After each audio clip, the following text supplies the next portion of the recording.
जी, नौशर और Firoz engineer provincial highway का एलानिया तरक्याती काम का टेंडर जारी न होने की वजह से कॉन्ट्रैक्टर्स का इंजीनियर ऑफिस के सामने एहतजाज 5वें रोज भी जारी। एहतजाज की क़यादत यासीन चांडियो, नसरुल्लाह पंवर, असगर मेमन और गुलजार शाह कर रहे थे। मुजाहिरीन ने कहा कि 12 करोड़ के सड़क बनाने के लिए 5 रोज कबल टेंडर कराने के लिए अखबारात में इश्तिहारात भी दिए गए थे, मगर इंजीनियर और मुताल्लिका अमला दफ्तर से 5 रोज से गायब है। टेंडर के बगैर ठेका देने के लिए इंजीनियर प्रोविंशियल पर दबाव है। एलानिया टेंडर करा के इंसाफ किया जाए। मुजाहिरीन ने इल्जाम आयद किया कि इंसाफ का जनाजा निकालकर मनपसंद ठेकेदार को ठेका देने की कोशिश की जा रही है। मुजाहिरीन का कहना था कि अगर 3 रोज में दोबारा टेंडर का ऐलान न किया गया तो अदालत से रुजू किया जाएगा। दूसरी जानिब इंजीनियर प्रोविंशियल हाईवे से राब्ता करने की कोशिश की गई, मगर उनका फोन नंबर बंद मिला, इसलिए उनका मौकिफ सामने न आ सका।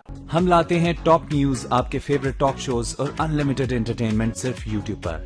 अगर आपने अभी तक हमारा चैनल सब्सक्राइब नहीं किया तो अभी सब्सक्राइब करें और बेल आइकॉन को क्लिक करके हमारी लेटेस्ट वीडियोस के बारे में अपडेट जानें।